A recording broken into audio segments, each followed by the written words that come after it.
Recently, a famous psychic investigator passed away while on tour with a supposedly cursed doll named Annabelle. Now, many supernatural proponents were quick to jump to blaming the doll for his death, or more precisely, the haunting of the doll, which leads one to wonder, can a cursed item really cause harm to someone? We'd like to hear what you think because the show is starting right now.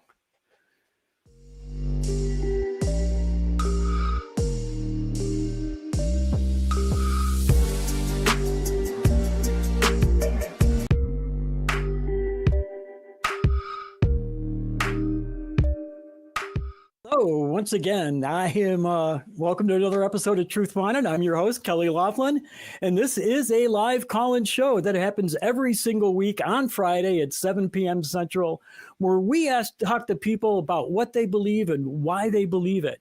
And if you'd like, you can call us tonight at 1-512-991-9242 or through your computer at tiny.cc call TW.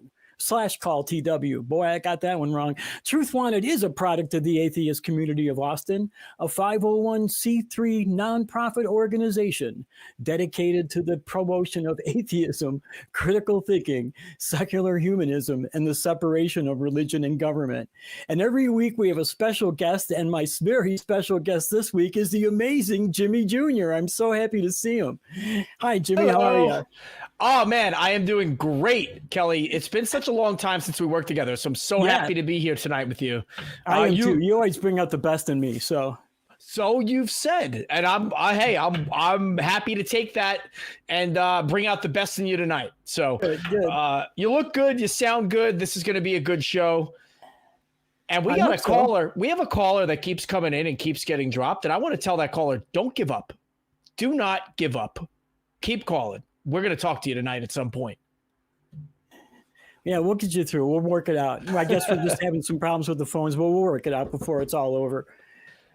So you've taken a little bit of a hiatus, and I'm like amazingly excited that your comeback is with me. This is amazing. So it's good to have you back. Yeah, thanks. So I took the time. I went away for work. I was sent away for 2 months to go do my job. But I took that time to kind of do some self-care. You know, I lost a little weight, changed my diet, and, you know, focused on working out and reading and just kind of stepping back from social media. I did a little bit of a cleanse there. And I'm happy to be back. You know, I needed a little bit of headspace. You know, sometimes you just need a break. I took a break today, actually. I by myself took the train down into New York City, walked around the city alone, went to the New York City Tenement Museum alone, and went on a tour and saw apartments from the late 1800s, early 1900s. In fact, I went on a very specific tour. It was the Women of the Tenements. And so the tour guide covered what life was like, not just for women of the immigrant class in early 20th century New York City, but specifically Jewish women and what their role is and how that role differed from standard American women. Fascinating stuff. But yeah, man, I just took a break, you know, and I'm home here with you, man. So were a lot of the cultural differences religious in nature? Kind of, yeah. So I think the biggest one that stood out was that part of it's kind of a religious calling for at least Jewish women of the time, is coming from Eastern Europe, to be the head of finances in the household. And that was so the husband can focus his efforts on having a more spiritual connection with God. So in managing finances, which is not something that women in America did, right. Typically, in doing that, they were actually fulfilling their religious obligation. And so, yeah, I would say that was a religious difference, sure. But interesting. Yeah, fascinating stuff. And after that, I went and met up with a friend of mine that I've known for 38 years, who is a successful businessman, and he lives in Dubai, and he comes back for a month every year. And so I got to go hang out with him. We had some New York pizza, like a couple of good New Yorkers are supposed to do. Awesome. And yeah, it was a good day, man. And you know what? I'm here capping it off with you. Man, I haven't had a Friday this exciting in a long time. Long time. Yeah, that's awesome, man. Yeah. I had a really exciting day yesterday, but nothing really amazing like you had today. That's all, except for right now. Yeah, this but you is know what? Amazing for me right now. You had something amazing happening recently. Didn't you go to the ARC protest? I did go to the ARC protest a couple of weekends ago. Yes. I was down there with I met a lot of great new content creators, people I had never met before. I met so many great new people. I did not go into the ARC, but the day before the protest, John the Skeptic, one of the other hosts of the show, and John Gleason, the Godless Engineer, and Nancy from the Apostate Sisters, and I all toured the Creation Museum. So we had a great time. Well, we got a super chat. Okay, we're going to do tonight. We're going to do the instant fun facts for everybody like we've been doing. So I got a quick fun fact. Cut me off. The Atacama Desert in South America is the driest place on Earth. Wow. It averages less than 1 millimeter of rainfall a year. Interesting. Well, hey, since we're talking about deserts, let me tell you a fun fact about deserts. Until about 11,000 years ago, so 9,000 BCE, the Sahara Desert was actually a very humid, booming, lush, vegetative place where a lot of people lived. It was not the arid desert that we know of today. So between about 9,000 and about 3,000 BCE, it started drying up and all of those civilizations began to settle in the Nile River Valley, which is where we got the development of Egypt and Nubia. So there you go. Deserts all around. Do you know about the Cave of Swimmers? I don't think so. No, I'm not sure. It's a rock shelter in the Sahara Desert where they actually have rock art of people swimming in the middle of the desert from back in the days when the whole Sahara was green and had water in it. That is fascinating. That is cool, right? They're like 9,000 years old or something. Oh my goodness. I'm writing that down so I can go check that out. Yeah. Cool, man. Since you mentioned it, I thought, we'll take it a little bit more. We'll keep these fun facts going, right? Why not? What was the super chat? Can we read that or we wait until later? Oh, yeah. Well, can we put the super chat back up? I know it came from Luke. There we go. It was just two pounds. Ah, hey. Thanks, nice. Luke. Appreciate it.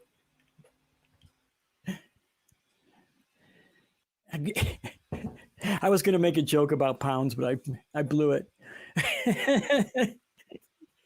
So, what were we talking about before that happened, though? I forgot. Oh, I met a lot of great new people, and hopefully some of the people I met will be able to see on the show in the future. Keeping my fingers crossed. Yeah, we stayed at an Airbnb with a bunch of people I had never met before, and I had a great time. And Nancy from the Apostate Sisters said I was adorable, which I've been telling everybody for the last 2 weeks. Yeah. Yeah. Well, hey, that's a good compliment, especially for you. I'm sure she's the only person that thinks you. No, I'm just kidding. Actually, I had somebody call me adorable yesterday too. So nice, man. You're on a roll. You're on a roll. I am.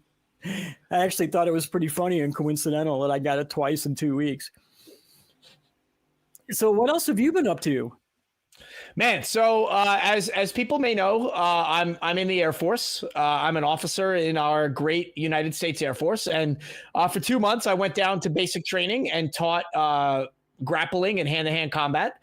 And so it's combatives, but I say that to kind of, explain exactly what it is. I wasn't down there doing karate or anything, but it's, I'm not an expert or anything, but it's kind of a way to teach young leaders coming into the military to deal with tense situations. A lot of them are young and have never been in a fight before and don't even know what they're physically capable of. So I was spending some time doing that.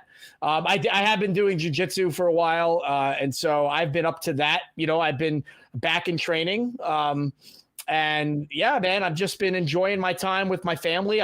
This summer, again, for the beginning of the summer, I was away. So I came home and we actually had a deck built on the back of our house. So we've been grilling up and hanging out and having our coffee out there in the morning. It's been lovely. So I am enjoying life right now.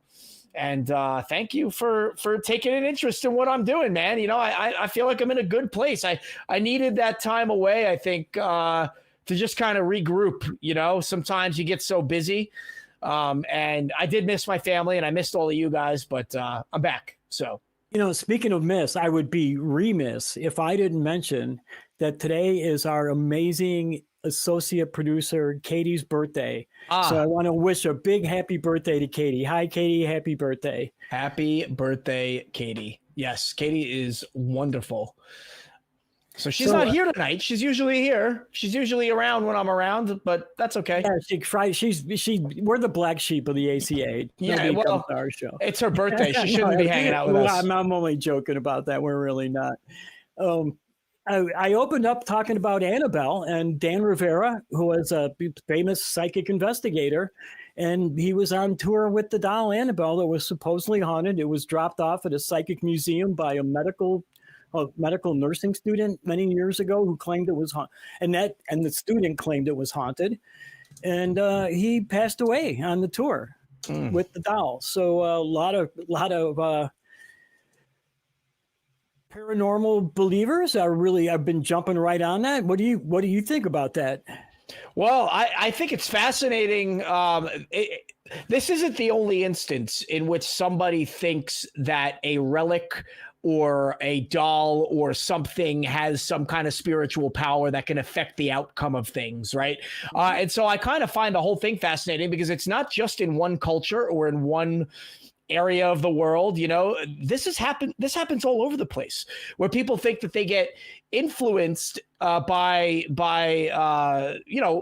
items. There's an old adage, there are enough pieces of the cross to build a forest. All of the relics that are out there, that speaks to kind of the I guess the farce of it all, the way that people kind of make up that they've got these things. But, this is really something that's near and dear. And it's not only this Annabelle doll or things like it, but we've got the voodoo culture, and we've got people who hang things in their house. I mean, is it any different to have a cross hanging in your house because you think it brings you good luck than to think that, or not even luck, really, strength, power, some kind of blessing, right? Yeah. Is that any different than thinking harm can come to somebody from some kind of relic? And I find the whole thing fascinating. I wonder if people ever really think about that. Why is your relic so different from somebody else's relic? And why are some relics so stupid, but yours is not stupid, right? And so, those are my initial thoughts on that, Kelley. Yeah, you mentioned that. I was thinking of prayer candles too. All the people burning prayer candles because they think it's going to bring them some kind of blessing. Somebody in the chat was mentioning a lucky rabbit's foot too. There's a lot of things on the other side that just the opposite of a curse that people think of and do all the time without even thinking about it, right? Yep. With that, I am going to do what I was supposed to do before and bring in our backup host, Helen Green. Hi, Helen. Hello. And Hello, guys. Helen is going to do last week's We Want the Truth, or the WWTT segment. So, Helen, what do you got for us?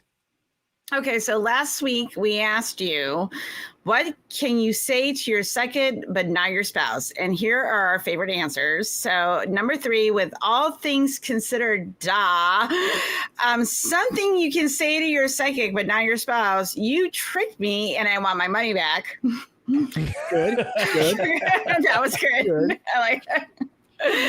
All my money is my wife's money now. I don't even get money back. When you get married, your money is not your own money anymore. You just let that dream go, guys. Number 2, Matt K, 7013. Something you can say to your psychic but not your spouse: can you help me find my soulmate?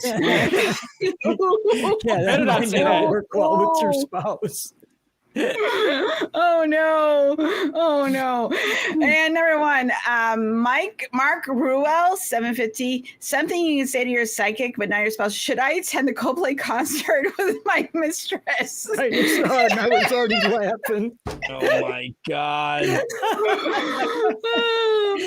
What a disaster. Good one, Mark. I love our audience. Thank you. Thank you so much. So what is our prompt for next week? What is Annabelle so mad about is our prompt for next week. So everybody please put your comments, your answers in the doobly-doo below, and we will pick 3 to read next week. So Kelley, what is Annabelle so mad about? I think she's so mad because I got some other doll to play her in the movies.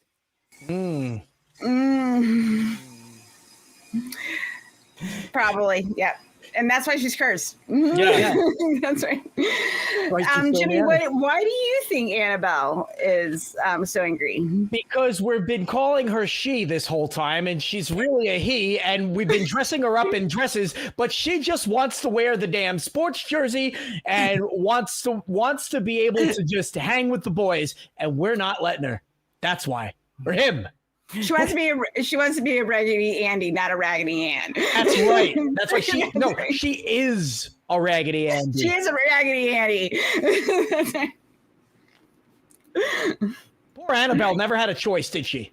No, she didn't. No. No, she didn't. Damn misogyny. Well, thank you so much, Helen. I appreciate You're you coming welcome. up. We'll bring you back up at the end of the show and tell us what you thought about what we said and done here tonight. So, Helen, she goes, Helen says, damn misogyny. And I remember from the Barbie movie, I thought one of the most hilarious things, but also like one of the most troubling things, because it's actually kind of true, was where Ken comes in and he's going to talk to all the men in the real world. He's like, hey, is this where we do patriarchy? And all the men are like, yeah. We do patriarchy. And I'm just like, oh, God, there's probably men that really think that way. Yeah, I'm sure. Yeah. We have got a ton of calls here today. This is awesome. Dr. Benton Quest, him from Texas, says tax the church is a bad idea with consequences not being thought through. So, hi, Dr. Benton Quest. Kelley. Hello, Kelley. Hello, Jimmy. I hope you're both well. Hey. Yeah. Good to hear you. So what do you, I am with you. I think tax the church is a bad idea too. What are your ideas? Let's compare notes. Well, there are so many unintended consequences of that. I mean, yes, on first blush, yeah, let's screw them. Yeah. But do you really want to tax the Salvation Army, the Unitarian Universalist, the Native American Church, the many progressive liberal churches that are on our side? And if you tax the community church, of Austin? I'm sorry, say again. Yeah, exactly. And if you tax those 501c3, if you tax those 501c3s, what keeps you from taxing the ASPCA or the Red Cross or the thousands of other charitable organizations who are doing like work? Exactly. Plus that, and this is we're kind of seeing this happen now, which is disturbing. But if you tax them, then you free them to do political activism. So we want to, all they need to do is make the churches observe the same rules as other 501(c)(3)s and reveal their paperwork. That's it. I totally agree with you. That's the advantage that the churches have over other nonprofits is they don't have to make their books public. And all the other nonprofits do. And churches should not be exempt from that. I totally agree with you. That's the real problem with taxing the church. Or with giving them tax-free status. I mean, the Salvation Army, which is a church, does phenomenal eleemosynary work. They get people jobs. They feed people. They house people. They are one of the most effective charitable organizations in the world.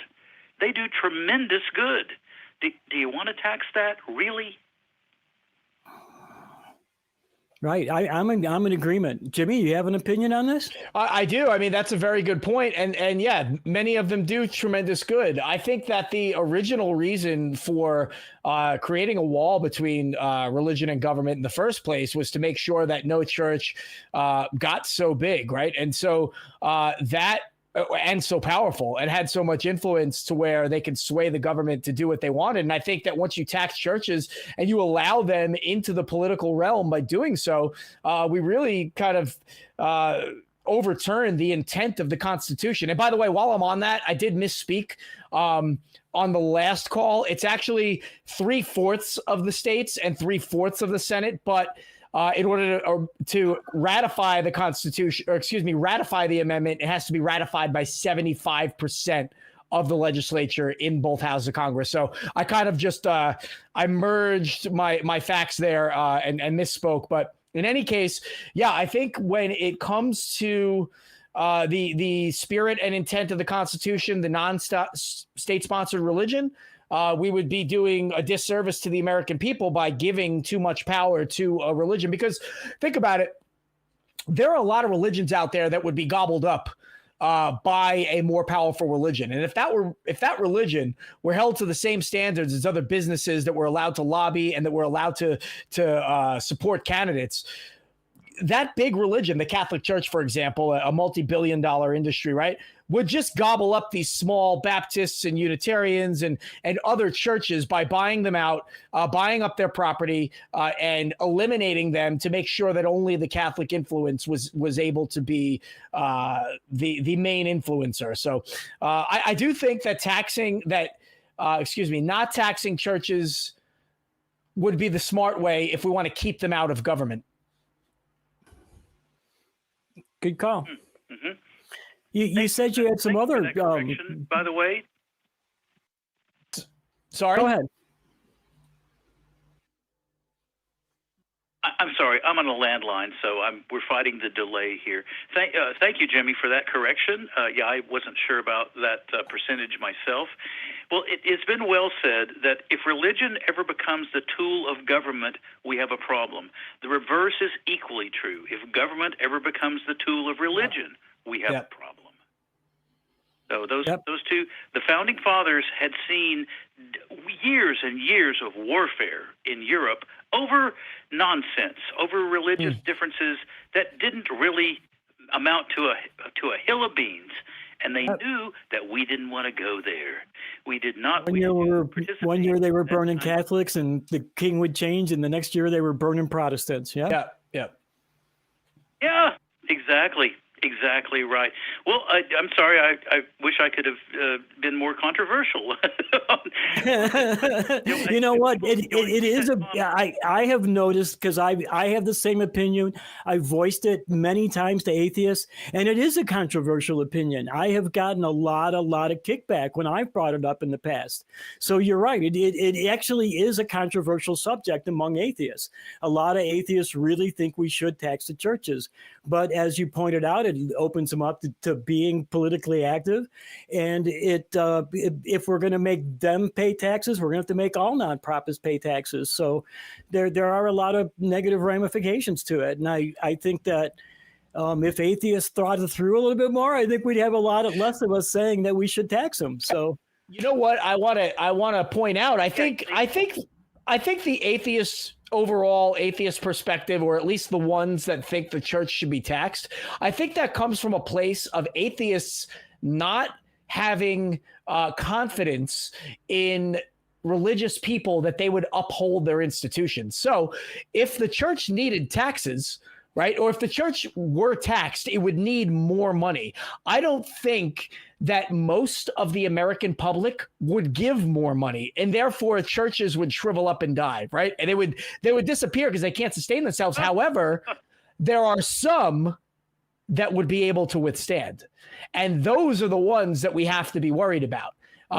You know, the churches that have billions of worldwide followers that can bring that cash in, and that can sustain themselves and inject themselves into American politics. And so for those reasons, and I do think that you'd see a lot of churches bought out by restaurants and stores and things like that, you know, other businesses when they couldn't sustain themselves, a lot of property, right? All of that property that churches use up and don't have to pay property taxes on, that would be money well spent for the infrastructure of our country, for endless amounts of programs. But the problem is the big churches. Those are the ones that we need to be worried about. And so I think the atheists that want the churches to be taxed, it comes from a good place, but it's not well thought through, to Kelley's point. Mm-hmm. You're addressing a problem circuitously. If the churches are taxed, that would make them profit centers. Therefore, contributions would no longer be tax deductible. Right? That's right. I mean, wouldn't that follow? Wouldn't that follow logically? If you can no longer take that off your income tax as a charitable deduction because it's not charitable anymore. Yeah.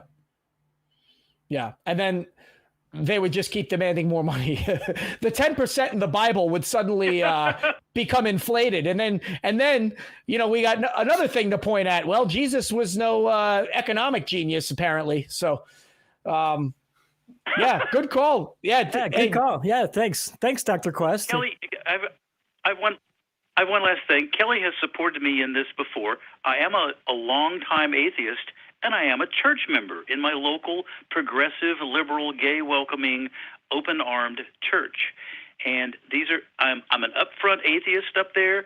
I'm the guy in Sunday school class who points out that Daniel was written 200 years after it's, and half of Pauline letters are not really from Paul.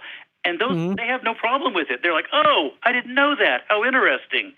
But some atheists have given me some serious shit over going to church as an atheist. Well, I have to say, my first thought there is your church must really be desperate for people if they're having an atheist teach their kids. I don't know what kind of church.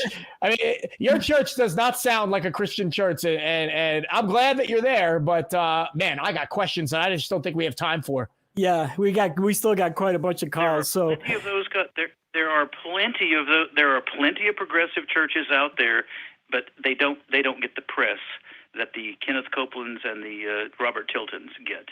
There are lots of progressive churches, many of whom are on our side. But so make some friends in a church. If you're an atheist, you'll find some allies there. Well, thanks, Dr. Quest. I appreciate the call, and I always look forward to talking to you. So do me a favor, say hi to Race and give Bandit a pet for me. All right. And we are going to move on with that one. Are those his pets? That's from the Johnny Quest cartoon show. Oh, Dr. Benton Quest and Race Bannon was his bodyguard, and he had a son Johnny and his buddy Haji, and they had a dog Bandit. I remember Johnny and Haji. That's it. I've aged myself. I remember watching reruns as a kid, but I am not up to date on my knowledge. Not like you. I was a big cartoon fan when I was a kid. You know what? It's been so long since I hosted the show. It hasn't been that long, really, like 5 weeks or something. But I keep forgetting to do stuff. And one of the things I forgot, which is like really super, super important, is to bring up the Patreon of the week or the patron of the week. One of our donors at Patreon, we always like to point them out every week. And this week, we are going to say hello and thank you to, I'm waiting for it to... Kelley Helvetti. Hey, that's a name I've heard quite a bit around. All right. Thank you, Kelley Helvetti. Appreciate it.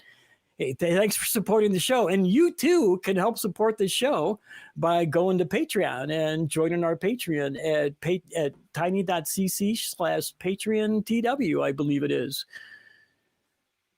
I'm hoping that's what it is. I think you're spot on.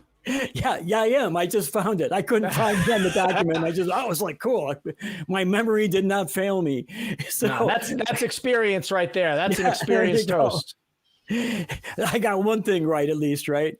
And then I'm going to move on to our next caller. And it's somebody that I have often said is one of my favorite callers on the show. It's John from Canada. So we're going to bring him up, and he wants to discuss the meaning of woke and how it's wrong.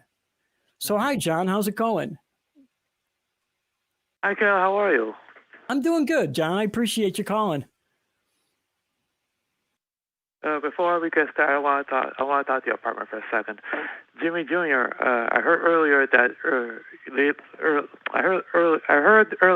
you were down in Texas training people how to fight. Did you have a martial arts background? I wasn't in Texas. I didn't say Texas.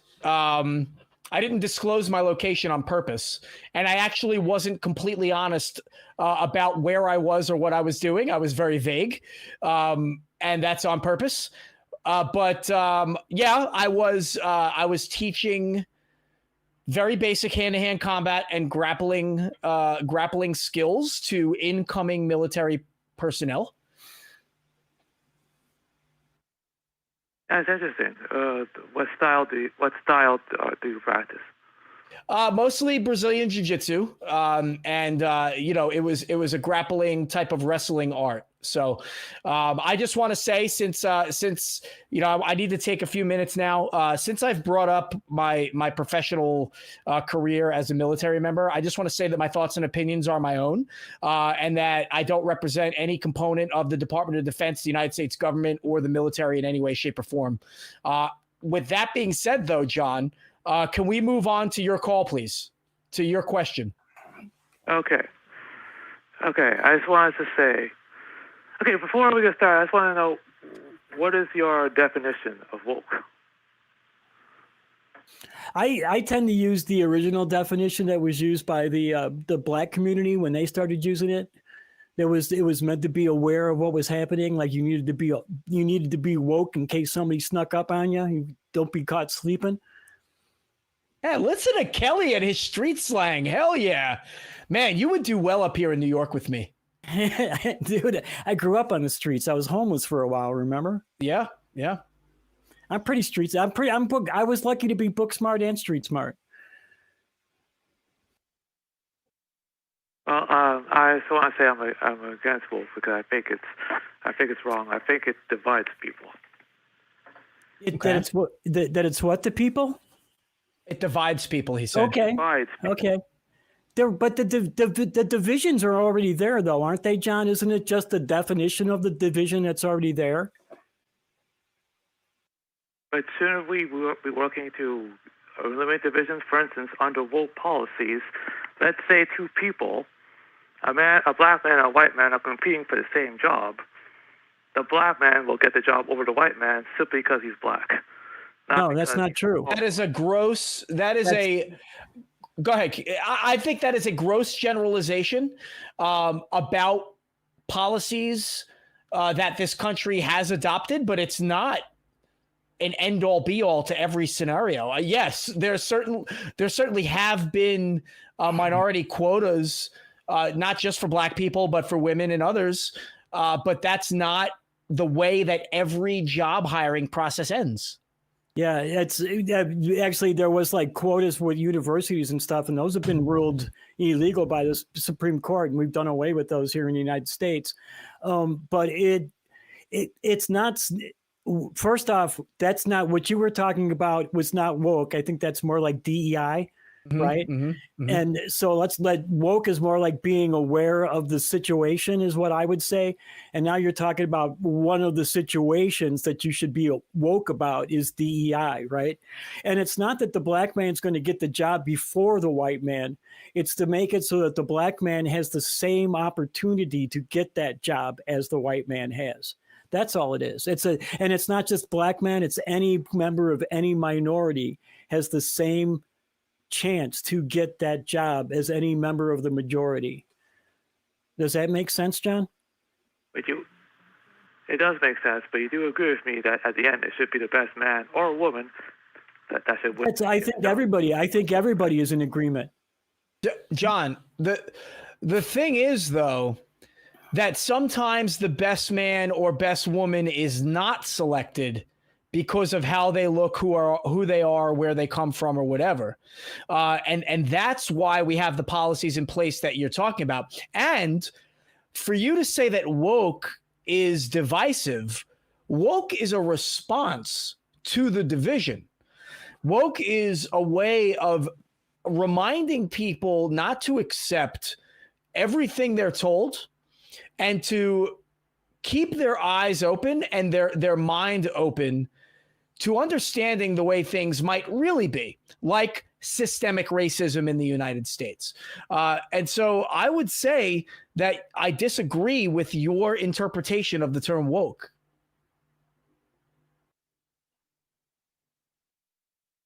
So that's not what woke means. What is not what woke means? You said woke means division, right? If I can generalize, and Kelley and I are both in agreement that woke means to remain aware. To remain aware of that division, right? To not be blind to it, and especially the people who are going to be suffering from that division to be awake to it, to awake to the danger and the inequality, and hopefully work to change things. And I think that's something that us in the majority, and me being a white cis male in America, I won the lottery, right? The lottery in America. And I think it's up to people like me and Jimmy to work at that too, to make it an equal thing for everybody. And it just isn't mostly today, because there is a majority of people who would pick a majority person to fill that job, oftentimes even over a more qualified candidate. I think we're really working at ending that in the US at least, and hopefully in the next 30, 40, 50 years we can abolish it altogether. Well, Kelley, when I see you, I don't see a cis white male, or I just see you, Kelley. And I don't know what you do for a living, but if you can bring something to an organization, that's all that should matter. Look, hey, John, I appreciate what you're saying, but I don't think any of us are absent of bias or of some kind of influence by the outside world.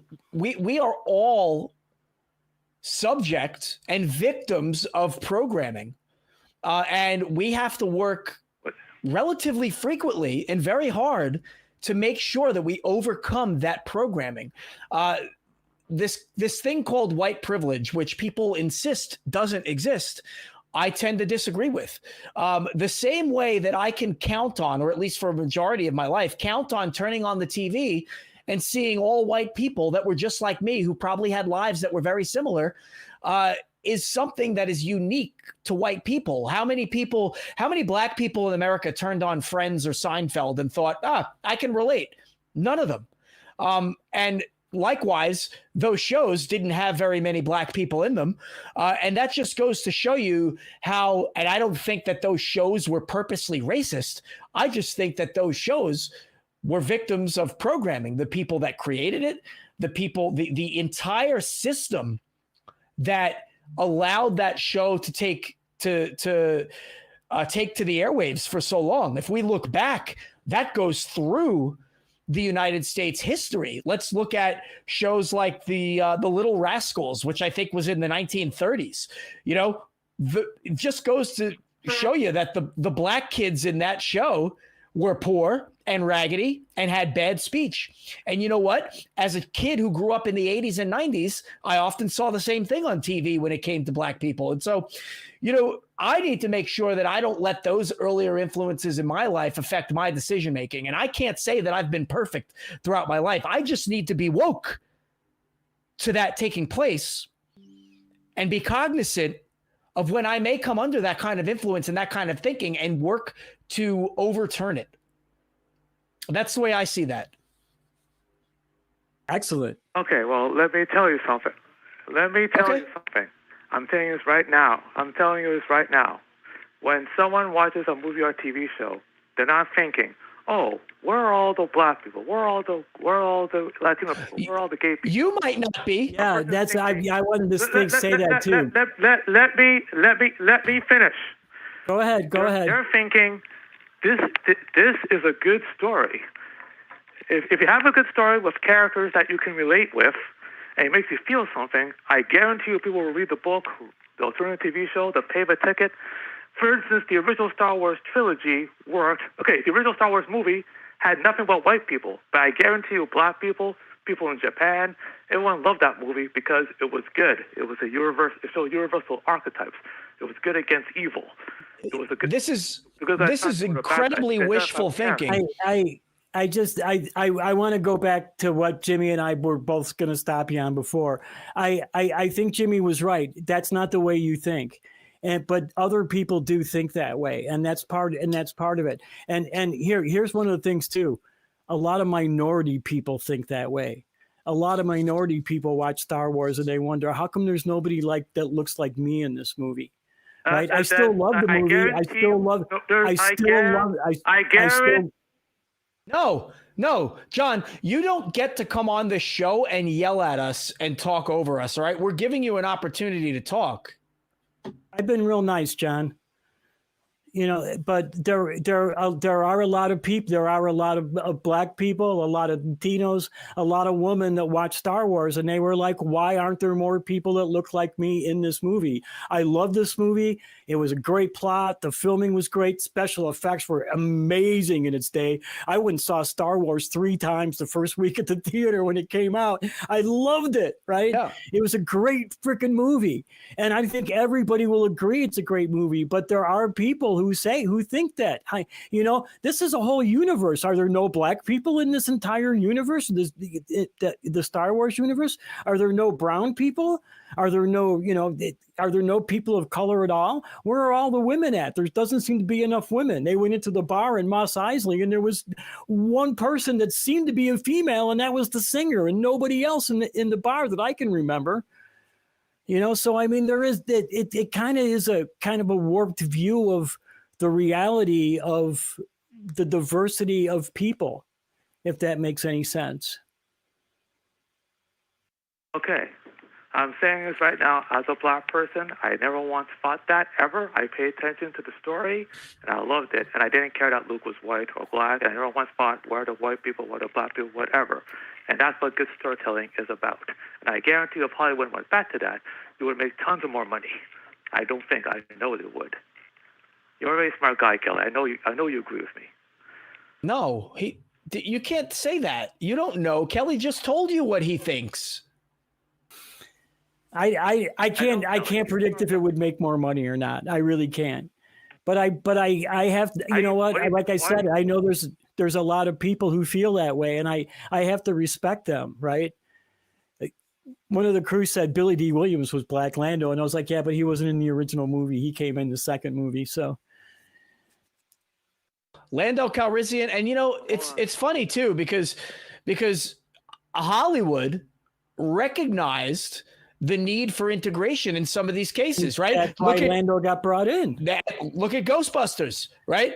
The Ghostbusters in the movie starts off 3 white guys, right? And then they hire a black guy who just is looking for a job. And he has no scientific background. He's not an educated professor like the other 3. I mean, that speaks of a dichotomy of thinking there. It's like, well, let's bring this black guy in, but let's not make the black guy that qualified. He just needs a job, right? So at least now we've got a balanced cast where we have a black person to attract a black audience, but we're still going to suppress his success a little bit, which is what white America has done to black people since black people have been in this country.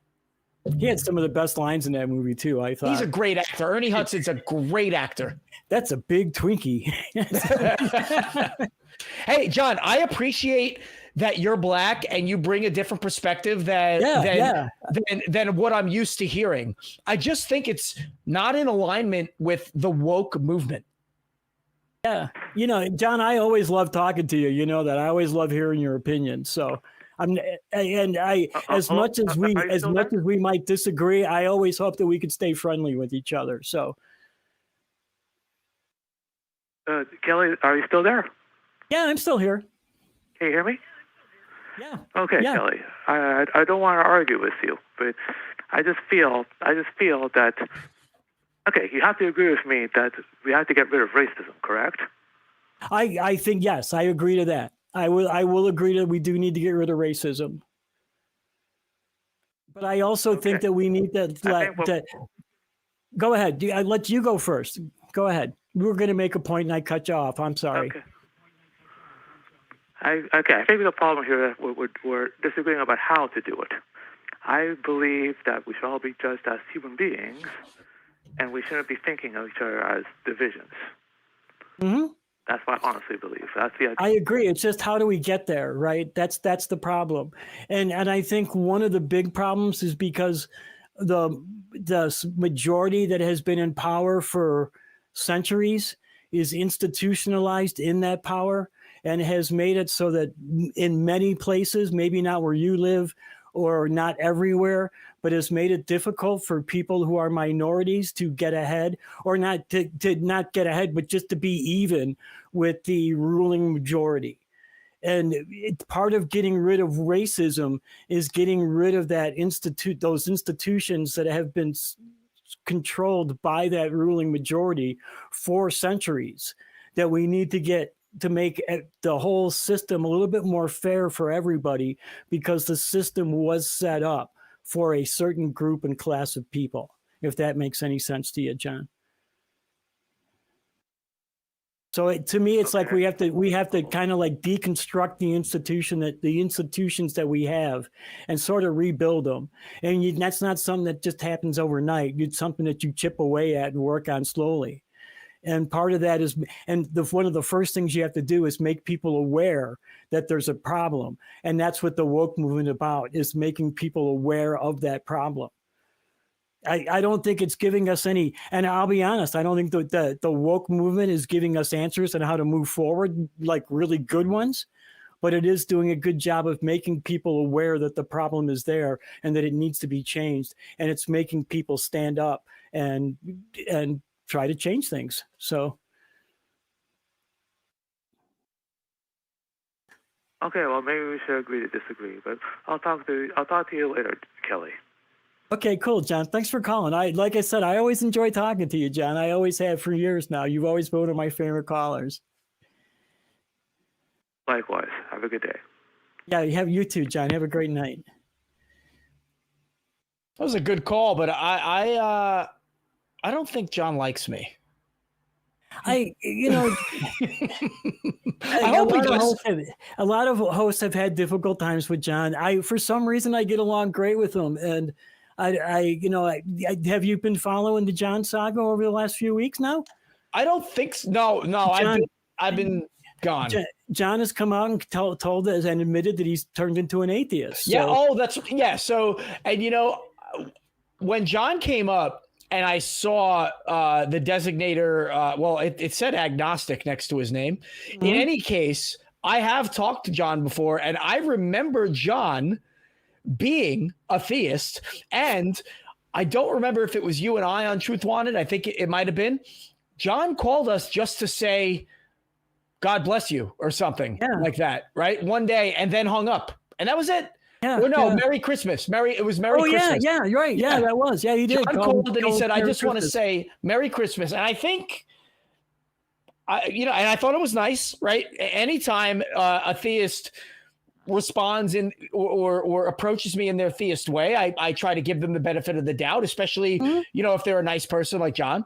With good intentions. Yeah, I think that was a good, and you and I said, thanks and happy holidays or something. But in any case, I always like talking to John, and I'm happy to see the journey that John has made. And I appreciate talking to him. So I hope he enjoys talking to me, because he was very friendly with you at the end, but he didn't say goodbye to me. And that's John and I have a couple of year history of being nice to each other. So great. So we have one more call, and we got about 15 minutes left. So you want to just jump right into it? Yeah, sure. Okay, we got Georgie from Bulgaria, him, who says physical reality is our simulation. We're bringing on. Here we go. Hi, Georgie. How are you? Hello, I'm good. Good. What do you mean by physical reality is a simulation? I'm kind of confused. Our simulation, we have created it. We upgraded it? He said we created physical reality. I'm sorry. Yeah. Yes. So you think it's a simulation that we created? Yes, I believe that we are a family of infinite eternal souls of awareness. And we have Okay. created physical reality because it provides an opportunity to experience anything meaningful, anything joyful. Okay. Okay, I've got to. I have to know, what do you mean by infinite souls of oneness? Soul of awareness. Yes, we need a Awareness, definition. We need a definition, and then how do you know that that's what we are? In my point of view, physical reality, matter, time, space does not exist. We're actually in spirit right now. Yeah, we got that. We got that part. But why do you believe that, and how can you prove that that's what is happening?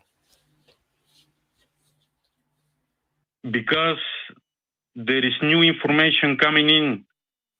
People all over the world are channeling beings from beyond Earth. Okay, is there any proof of this, or is it just that people are saying they're channeling things? Because let me say something, Georgie. 20 years ago, I believed that people were channeling spirits that were teaching us how to use crystals to heal people, right? And then after experimenting with these crystals and trying to heal people with them, I realized that nobody was getting better, that there was something wrong here, and that maybe these people that said they were channeling these spirits that were teaching us to do this were just making money off books they were writing, or making money off the seminars they were giving. So I'm wondering how you know that these people who are saying this are actually telling the truth. Well, in these kinds of situations, there are more things at play. So, for example, we have two minds, one physical and one higher mind. You're not answering the questions. The higher mind. So, I just want to. Excuse me, I didn't hear. We're asking some questions. Yeah, right? And you're not answering them. You're kind of just breezing on past that and giving us the same claim in a different form, right? So you said that we're all souls of awareness. Okay, we need to know how you know that and what that even is. Number one, I agree. We need to be aware. Yeah, I agree with that.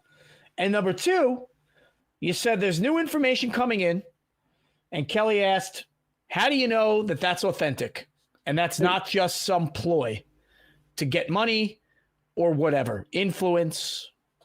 How do you know?" Well, most of these channelers say you have to follow your passion moment to moment. Well, most psychologists will tell you that too. You know. He's not answering the questions. I'm still, my main question here is, how do you know what the channelists are saying is true? Because people put into practice what they're saying, and they have results. Okay, so if I'm kind to my neighbor, does that make Jesus and Christianity true?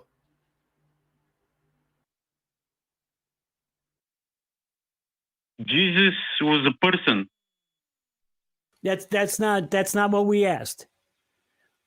What we're saying is just because I'm nice to people, like these channeled spirits said, doesn't mean that the channeled spirits are real, is what I'm saying. I could still be nice. I could still believe, like I'm assuming that you're not a Christian if you believe these things, right? Yeah. So you understand that there's a lot of people who believe in the truth of Christianity. So what I'm asking you is, what is it that makes you think that what you are saying, what these channelers are saying, is true? Because people do the same thing with Christianity that you are saying. They follow it and it works for them. So by your standard, that must mean that Christianity is true. Do you see my point? I agree with you 100%. Well, thanks. So how do you know that the proof? Right. So how that's my point is like, because I've heard a lot of channeling claims throughout. I mean, this was a lot of hosts here at the ACA came out of Christianity. I didn't. I came out of this type of thought. Right. So I have heard tons of claims of channelers. Do you know about the Urantia book? Do you know about Edgar Cayce? These are both famous. Edgar Cayce was a famous channeler. The Urantia book was a famous book that was followed actually by a lot of rock and roll stars that was also supposedly channeled. But nobody has ever been able to prove that any of this stuff was actually real. And the things that were taught through these things are just seem to be common sense, like be nice to people, fulfill your dreams, work hard and get what you want to be happy.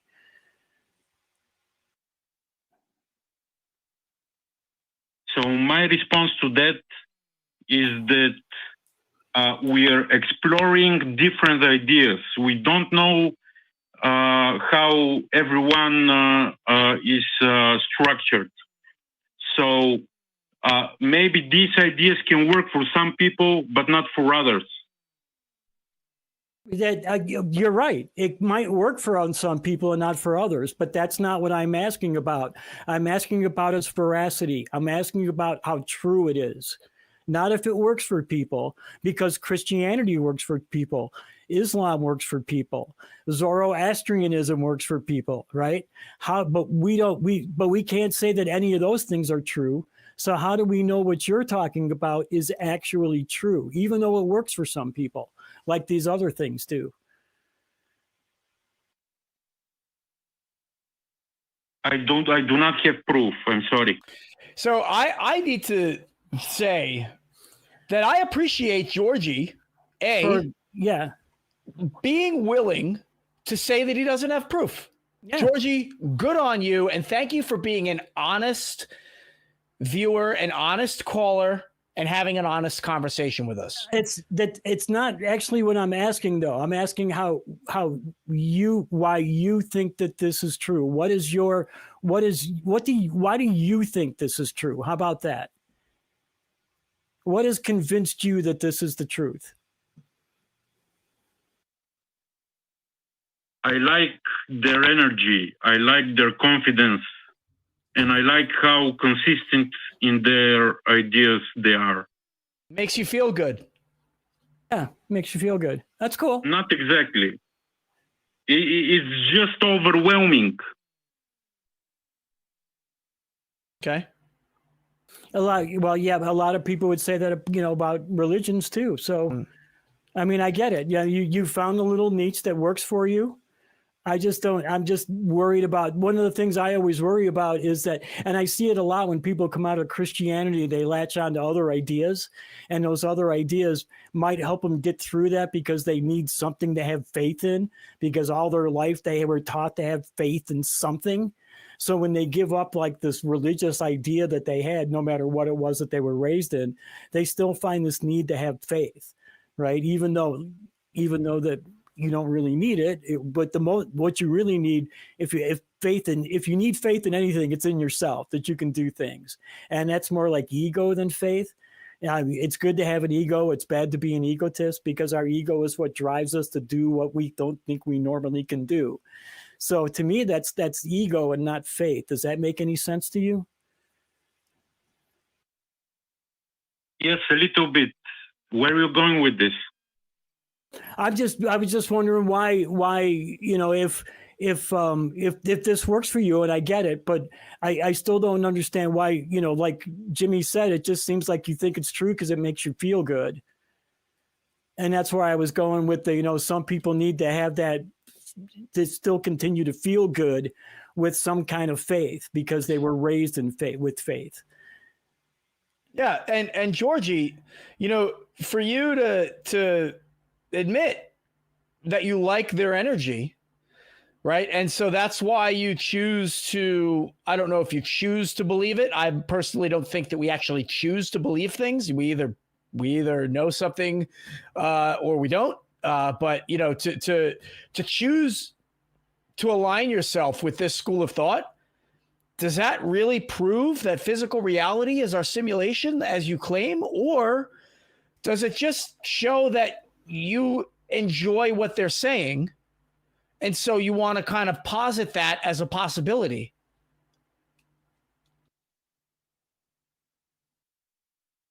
It doesn't make me feel good. It's very overwhelming, actually. It's overwhelming. It's overwhelming to think that these souls of awareness are positing that we're just in a simulation, Creating a simulation. But it is us from top to bottom. Well, I would point to, what proof do you have? You said you have no proof. So then we want to know, all right, well, if there's no proof, why align yourself with this? You said you like the energy. And in my perspective, I mean, there's something that you're getting out of this, right? You must be getting some kind of relief or comfort or some kind of interaction, some legitimacy maybe, right? Because there are people out there giving you an answer that you don't have.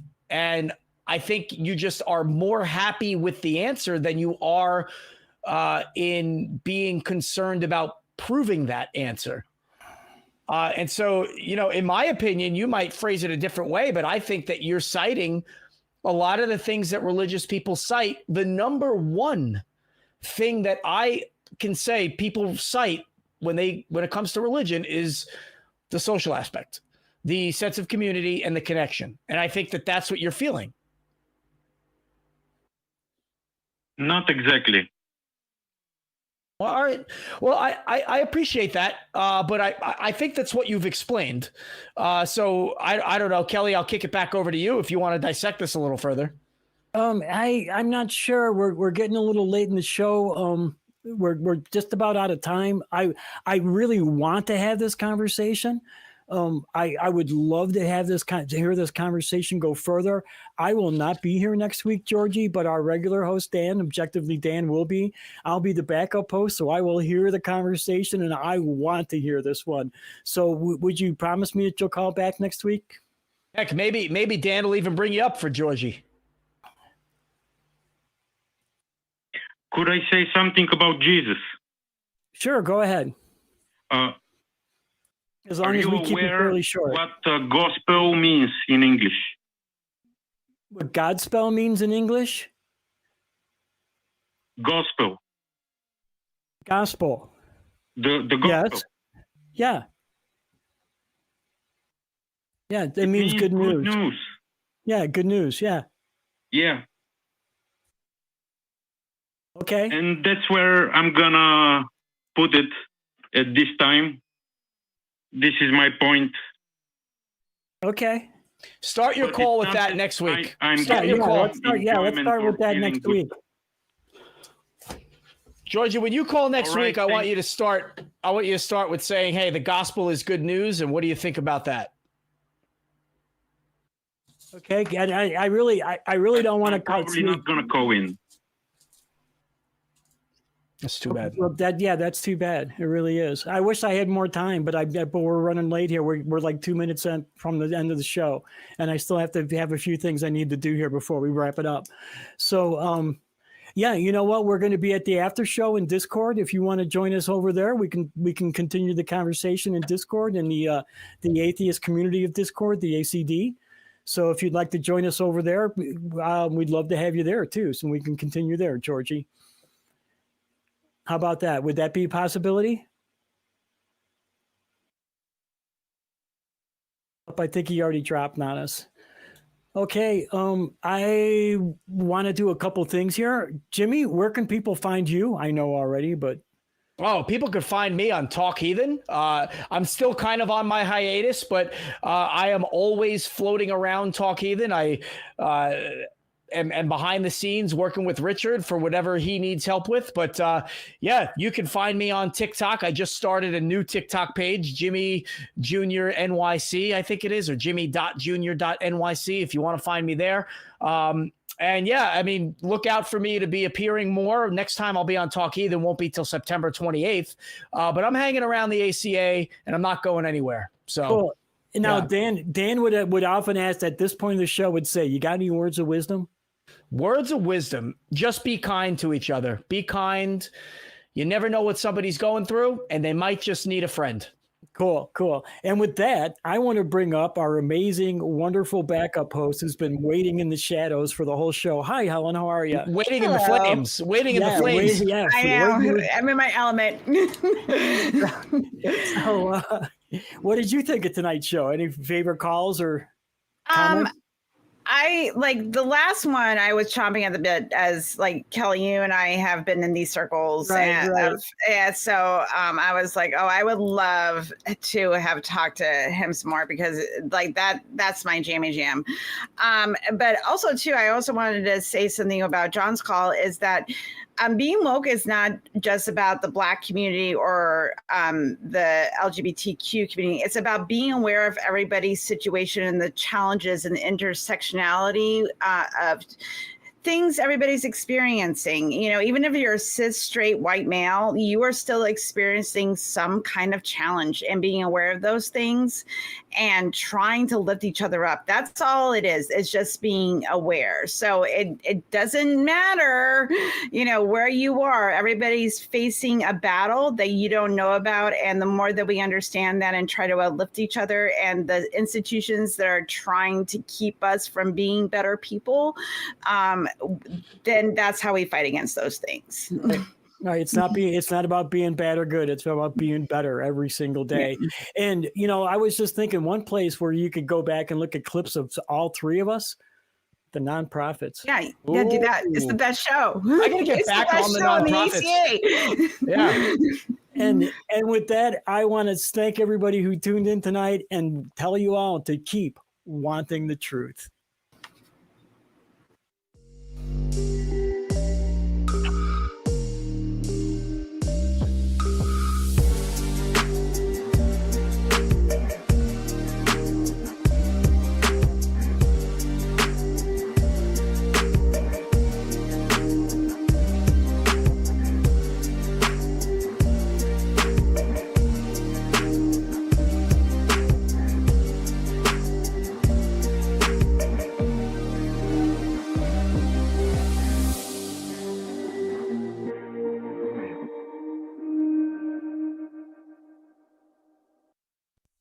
Watch the non-profits and join the hosts in the live chat. Visit tiny.cc/ytnp.